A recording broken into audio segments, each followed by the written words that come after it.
Shalom. Puji Tuhan, pada hari ini kita masuk dalam renungan online. Mari kita satukan hati, kita tundukkan kepala. Terima kasih Tuhan Yesus, kami mau mendengar sebagian dari kebenaran firman-Mu, dan kami rindu supaya firman-Mu itu boleh kami mengerti dan kami renungkan untuk dimeteraikan dalam kehidupan kami, sehingga kami menjadi pelaku-pelaku daripada firman itu. Berkati, urapi setiap daripada kami yang mendengar, Tuhan. Terima kasih Tuhan. Di dalam nama Yesus kami mengucap syukur. Haleluya. Amin. Puji Tuhan. Kita masuk pada seri Kambium dengan tema berbuah, di mana kita masuk dalam pelajaran yang pertama. Ini mengenai bagaimana seluruh umat membawa seluruh Injil ke seluruh dunia. Jadi kita mesti mengerti apa yang menjadi pandangan Alkitab mengenai pekerjaan pelayanan. Seringkali ketika kita tidak mengerti apa yang seharusnya kita lakukan untuk pekerjaan pelayanan, maka dengan konsep pengertian yang salah tersebut, kita tidak akan bisa memposisikan diri kita secara benar. Bagaimana kita harus menjadi hamba Tuhan atau umat Tuhan. Misalnya kalau kita berpikir, gambaran apa yang biasanya terlintas dalam pikiran kita jika kita membayangkan tentang seorang hamba Tuhan? Mungkin kita akan berpikir, oh hamba Tuhan itu mungkin seorang pastor, seorang pendoa, seorang yang full time bekerja untuk lembaga pelayanan atau suatu mungkin seseorang yang penghasilannya diperoleh dari pelayanan yang dilakukan, atau orang yang memang secara khusus sekolah di bidang teologi, sehingga itu yang dikatakan sebagai hamba Tuhan. Itu adalah pandangan populer yang umum terjadi ketika kita memikirkan bagaimana hamba Tuhan itu seperti apa gitu. Jadi sebetulnya apa sih peran dan tugas hamba Tuhan? Mungkin kita akan berpikir bahwa bertanggung jawab atas jalannya seluruh fungsi pelayanan. Dan kalau kita berpikir tugasnya jemaat atau umat itu apa sih? Mungkin kita akan berpikir bahwa mendukung hamba Tuhan dalam keuangan dan beberapa hal-hal lainnya. Atau bagaimana dengan tugas dan peran dari seminari? Mempersiapkan seseorang untuk menjalankan seluruh fungsi pelayanan. Dan hal-hal ini, saudaraku, ketika kita berpikir seperti yang sudah kita bahas baru saja, maka konsep tentang apa yang kita pikirkan mengenai pekerjaan pelayanan adalah kurang pada sasaran pada hari-hari ini, saudaraku. Jadi mungkin kita juga akan berpikir, menjadi jemaat awam yang baik itulah yang datang kebaktian dan setiap kali ada acara gereja pasti hadir dan tidak terlambat, dan selalu memberikan persembahan kepada gereja, dan selalu mendukung program-program yang dijalankan oleh pemimpin gereja, dan punya hukum ke-11 dari hukum Taurat, yaitu jangan berbuat ulah di dalam gereja. Itu mungkin seringkali sebagai jemaat kita akan berpikir seperti itu. Tapi sebetulnya yang benar atau yang tepat itu menurut Alkitab itu apakah siapakah seorang hamba Tuhan yang menurut Alkitab katakan? Apa yang diharapkan Tuhan dari saudara dan saya kalau kita sebagai jemaat awam? Kita harus mengerti itu, saudaraku, karena di 1 Petrus 2 ayat 9 Alkitab mengatakan, tapi kamulah bangsa yang terpilih, imamat yang rajani, bangsa yang kudus, umat kepunyaan Allah sendiri, supaya kamu memberitakan perbuatan-perbuatan besar dari Dia yang telah memanggil kamu keluar dari kegelapan kepada terangnya yang ajaib. Dan kalau kita bicara ayat ini, saudaraku, firman Tuhan mengatakan bukan hanya spesifik kepada hamba Tuhan, tapi kepada semua dari kita yang mengalami kelahiran baru, yang dipilih oleh Tuhan untuk menjadi jemaat Allah atau gereja Tuhan. Semua orang percaya yang diselamatkan itu sebetulnya kita ditunjuk, dipilih Tuhan untuk melayani. Kita kalau kembali ke perjanjian lama, saudaraku, di Keluaran 19, ketika Tuhan berkata kepada bangsa Israel bahwa Tuhan akan menjadikan bangsa Israel itu imamat rajani, ya, umat pilihan imam, dan di mana semua dipilih oleh Tuhan untuk menjadi imam Tuhan. Tetapi bangsa Israel menolak. Bangsa Israel mengatakan kepada Musa, biarlah Musa saja yang bertemu dengan Allah. Akhirnya Tuhan memilih suku Lewi untuk menjadi hambanya, untuk melayani Tuhan di bait Allah, untuk melayani keperluan ibadah. Bangsa suku-suku lainnya untuk datang menghadap kepada Allah. Hanya suku Lewi, saudaraku.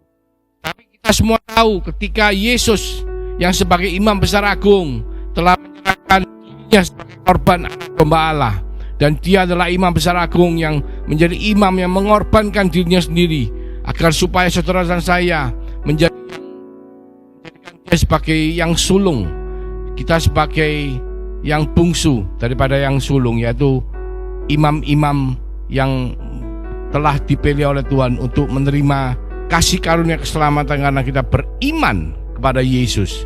Maka saudara dan saya semua saat ini bolehlah kita katakan bahwa kita semua adalah suku Lewi yang dipilih oleh Tuhan seperti 1 Petrus 2:9 untuk menjadi hamba-hamba Tuhan, untuk bisa melayani seluruh umat, untuk bisa datang kepada Allah kita yang kita kenal dalam nama Tuhan Yesus Kristus.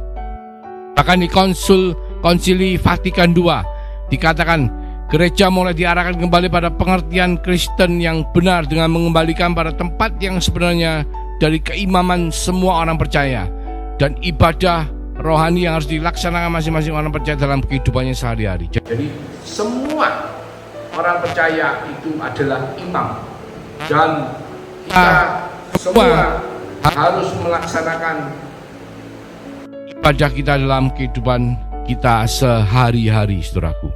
Jadi karena kita ini buatan Allah, diciptakan dalam Kristus Yesus untuk melakukan pekerjaan baik yang dipersiapkan Allah sebelumnya. Ia mau supaya kita hidup di dalamnya, di Efesus 2:10. Dan ayat ini ditujukan bukan hanya kepada hamba Tuhan, saudaraku, secara khusus yang melayani di gereja, tetapi kepada setiap daripada kita yang percaya kepada Yesus sebagai Tuhan dan Juru Selamat.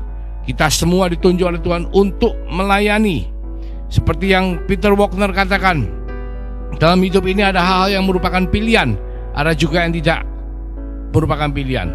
Memakai sepatu itu merupakan pilihan, tetapi makan tidak. Jadi apa? Kita boleh tidak pakai sepatu, kita bisa pakai sandal, atau kita bisa tidak mengenakan apa-apa alas kakinya. Cuman kita harus makan, karena makan itu sesuatu yang bukan kita milih boleh makan atau tidak. Tidak, saudaraku. Tapi tubuh jasmani kita memerlukan makanan untuk kita bisa survive. Jadi sama seperti kita, misalnya kita mengendarai mobil, ya, itu merupakan satu pilihan. Kita bisa saja tidak usah mengendarai sendiri, kita bisa naik angkutan umum. Tetapi ketika kita membuat pilihan untuk mengendarai mobil, kita harus mematuhi peraturan yang sudah ditentukan di tempat di mana kita tinggal. Misalnya kita tinggal di Indonesia, peraturannya adalah mematuhi peraturan lalu lintas di Indonesia, mengenakan helm, tidak boleh memakai telepon, terus bukan helm, mengenakan sabuk pengaman, tidak boleh telepon selagi berkendara. Juga kita setir di jalur kanan, ya, karena setir kanan. Coba kalau kita di Amerika atau di tempat-tempat di mana mengenakan setir kiri, maka kita juga mengikuti aturan setempat. Jadi setelah kita memilih membuat pilihan, maka kita harus konsekuen dengan apa yang kita pilih. Demikian pula menjadi orang Kristen merupakan pilihan, karena setiap daripada kita dipilih, dan kita juga berhak untuk meresponi dengan, ya Tuhan, saya mau untuk menjadi anak Tuhan. Oh ya, saya tidak mau menjadi anak Tuhan. Itu pilihan yang kita tentukan. Tetapi ketika kita memilih untuk menjadi anak Tuhan, maka kita minta Yesus menguasai kehidupan kita supaya kita terlibat dalam pelayanan dan misi dunia. Jadi itu bukan lagi pilihan apakah kita mau melayani atau tidak, tapi itu adalah suatu yang harus kita lakukan. Sebagai anak Tuhan, sebagai umat Tuhan, sebagai orang-orang percaya, kita wajib untuk melayani. Bukan melayani umat, tapi melayani Kristus. Jadi katakan pandangan Alkitab tentang pekerjaan pelayanan adalah, saya tidak mengatakan bahwa hal itu mustahil. Anda dapat memilih untuk tidak makan, tetapi jika Anda melakukannya, Anda harus menanggung akibatnya. Jadi setiap pilihan yang kita buat itu ada konsekuensinya. Anda harus bersedia hidup dengan tenaga yang lemah. Kalau tidak makan, lemes ya, mengundang sakit penyakit untuk masuk dalam tubuh kita. Dan kita kalau melakukannya dalam jangka waktu yang lama, maka kita akan mati. Demikian pula dengan pelayanan. Ketika kita tidak melakukan pelayanan, itu adalah hak kita untuk tidak melakukannya. Tapi ketika kita tidak melakukan terus-menerus dan tidak pernah melakukan, maka kerohanian kita akan menjadi lemah. Di 1 Petrus 4 ayat 10-11 dikatakan, layanilah seorang akan yang lain sesuai dengan karunia yang telah diperoleh tiap-tiap orang sebagai pengurus yang baik dari kasih karunia Allah. Jika ada orang yang berbicara, baiklah berbicara sebagai orang yang menyampaikan firman Allah. Jika ada orang yang melayani, baiklah ia melakukannya dengan kekuatan yang dianugerahkan Allah, supaya Allah dimuliakan dalam segala sesuatu karena Yesus Kristus. Jadi setiap daripada kita punya keunikan masing-masing, punya peran masing-masing di dalam anggota tubuh Kristus, di mana Tuhan telah memberikan kita karunia khusus spesifik untuk bisa melayani di tempat dan bidang yang kita sudah diperlengkapi Tuhan untuk melakukan pelayanan. Jadi setiap daripada kita, tidak ada yang tidak, pasti kita punya sesuatu untuk melayani Tuhan. Selama kita fokus dengan apa yang kita lakukan, maka saya percaya kita akan melakukan peran yang Tuhan sudah taruh dalam kehidupan kita. Sama seperti begini saudaraku, kita semua hari-hari ini tidak punya pilihan, kita menghadapi pandemi COVID ya. Tetapi pandemi COVID ini bukanlah musuh daripada hanya dokter saja saudaraku, atau hanya pekerja medis yang di rumah sakit. Tetapi ini adalah musuh dari kita semua. Demikian pula sebagai umat orang percaya, bahwa memberitakan Injil agar supaya semua orang bisa mendengar mengenai kabar baik, mendengar mengenai Injil pada Kristus Yesus, itu adalah satu kewajiban yang harus kita lakukan. Karena musuh kita si jahat itu seperti singa yang mengaum-ngaum, berusaha menerkam mangsa, berusaha membuat manusia jatuh ke dalam dosa, keluar dari Tuhan, membuat manusia kehilangan arah, tidak menemui Tuhan. Dan setiap daripada kita yang sudah dipilih oleh Tuhan, kita punya kewajiban bersama untuk kita boleh memberitakan Injil, untuk supaya mereka semua boleh beroleh kesempatan untuk bertobat. Demikian pula ketika kita sedang menghadapi pandemi COVID, musuh bersama kita adalah virus COVID. Tetapi bukan hanya tenaga medis atau perawat atau dokter yang rumah sakit yang bisa atau yang boleh melayani yang lainnya untuk melawan COVID. Tetapi setiap saudara dan saya, kita masing-masing punya bagian untuk bersama-sama kita memerangi. Misalnya kita sebagai orang awam, kita sebagai pengusaha, kita sebagai orang yang bisa punya pekerjaan yang mengumpulkan orang banyak, kita bisa menerapkan protokol kesehatan yang ketat sehingga kita mencegah penularan COVID terjadi di tempat usaha kita. Kalau kita misalnya sebagai pengendara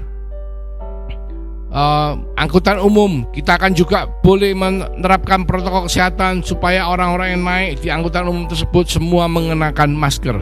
Demikian pula sebagai aparat hukum, menegakkan hukum supaya semua orang menjaga protokol kesehatan, membubarkan massa yang berkerumun. Nah, itu adalah pelayanan-pelayanan yang masing-masing daripada kita semua punya peran untuk melakukannya dalam kehidupan kita. Demikian pula kita sebagai orang percaya, sebagai anggota tubuh Kristus, kita sudah dilengkapi oleh Tuhan dengan karunia secara khusus dan unik untuk setiap daripada kita boleh terlibat di dalam pemberitaan Injil. Jadi tidak ada satupun dari kita yang tidak melakukan apa-apa saudaraku, karena semua orang percaya adalah imam. Implikasinya bahwa semua orang percaya harus melakukan pelayanan, tidak hanya para rasul atau para pemimpin utama atau para gembala gereja atau para diaken, para majelis, tetapi setiap daripada kita jemaat Tuhan, kita wajib untuk melakukan pelayanan. Perjanjian Baru menyatakan bahwa sebagian orang Kristus dipanggil untuk melayani jemaat Kristus di dunia, namun semua saudara dan saya dipanggil untuk melayani Kristus di dunia. Jadi kita bukan hanya melayani manusia saudaraku, kita melayani Tuhan, dengan kita menjadikan semua bangsa murid Yesus, itu kita melayani Tuhan. Tuhan mengatakan, aku tidak minta supaya engkau mengambil mereka dari dunia, sama seperti engkau telah mengutus aku ke dalam dunia, demikian pula aku telah mengutus mereka ke dalam dunia. Dan bukan untuk mereka ini saja aku berdoa, tapi juga untuk orang-orang yang percaya kepadaku oleh pemberitaan mereka. Jadi Yesus mengharapkan kita semua tidak keluar dari dunia, tetapi kita di dalam dunia yang kita ditempatkan 7 mountain spear, 7 budaya yang kita ditaruh sebagai pengusaha, politikus, sebagai artis, sebagai agamawan ya. 7 tempat itu kita pemerintahan kita harus memberitakan kabar baik. Supaya apa? Supaya nama Yesus dipermuliakan. Jadi itu adalah kewajiban saudara dan saya sebagai umat Tuhan. Di dalam kehidupan kita di dunia adalah kita bersama-sama untuk memberitakan seluruh Injil kepada seluruh umat manusia. Panggilan merupakan undangan pribadi Tuhan kepada seseorang untuk bekerja sesuai agendanya, menggunakan talenta yang telah diberikan Tuhan dengan cara-cara yang memiliki kepentingan kekal. Jadi setiap daripada kita adalah unik. Pertanyaannya bukan apakah saya dipanggil, melainkan apakah panggilan saya dan bagaimana saya dapat memenuhinya. Siapapun saudara pasti sudah punya panggilan dari Tuhan untuk melakukan pemberitaan Injil pada tempat di mana saudara ditaruh. Karena di Matius 28:18-20 jelas sekali firman Tuhan amanat agung mengatakan, kepadaku telah diberikan segala kuasa di surga dan di bumi. Karena itu pergilah, jadikanlah semua bangsa muridku, baptislah mereka dalam nama Bapa dan Anak dan Roh Kudus, dan ajarlah mereka melakukan segala sesuatu yang telah kuperintahkan padamu. Dan ketahuilah, aku menyertai kamu senantiasa sampai kepada akhir zaman. Kita tahu kalau pemadam kebakaran itu tugasnya memadamkan api, menyelamatkan nyawa. Kita juga tahu kalau kita semua tugasnya adalah menjadikan semua bangsa murid Kristus. Jadi kita semua orang percaya, kita harus tahu bahwa semua orang percaya diperlengkapi untuk melayani, semua orang percaya diselamatkan untuk melayani, dan semua orang percaya diutus untuk melayani. Jadi pandangan strategis dari hamba-hamba Tuhan adalah bahwa gereja Tuhan adalah raksasa yang sedang tidur. Jika bangun, dia tidak akan dapat dihentikan.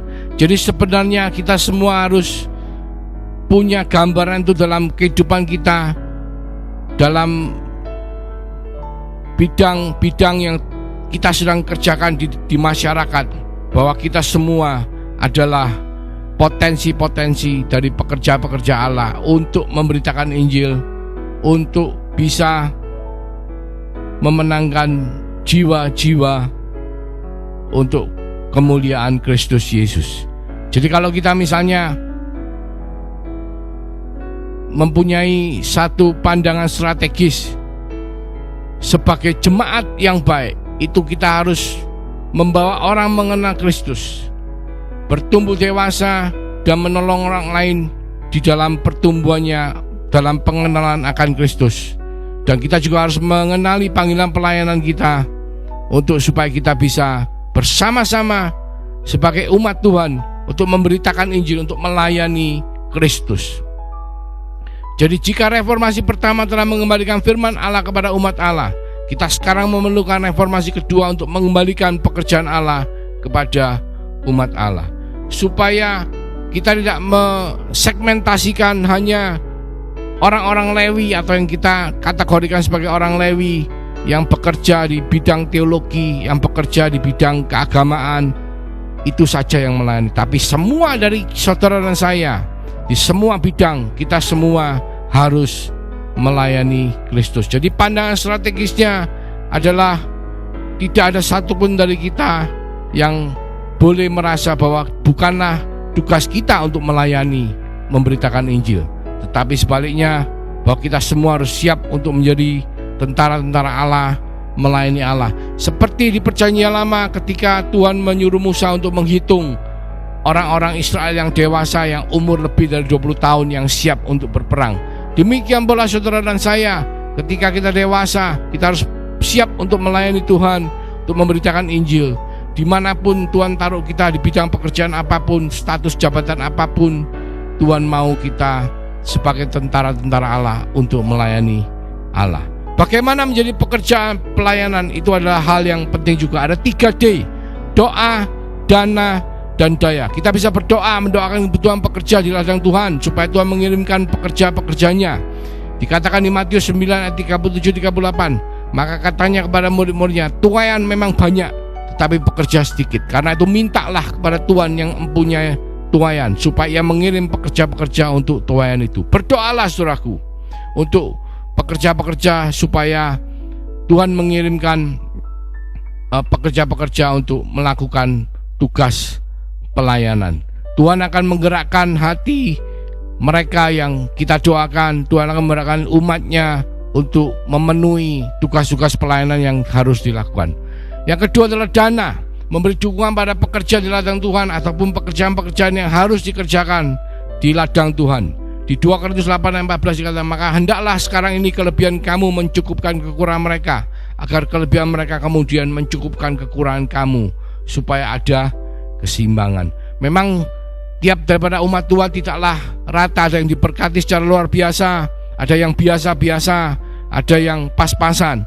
Jadi ketika Tuhan memberikan kelebihan, saya percaya meskipun dalam kekurangan pun seperti jemaat di Makedonia, ketika mereka diberi kesempatan oleh Tuhan untuk memberkati pekerjaan Tuhan, maka mereka dengan sukacita mereka akan berusaha untuk memberi kepada pekerjaan Tuhan.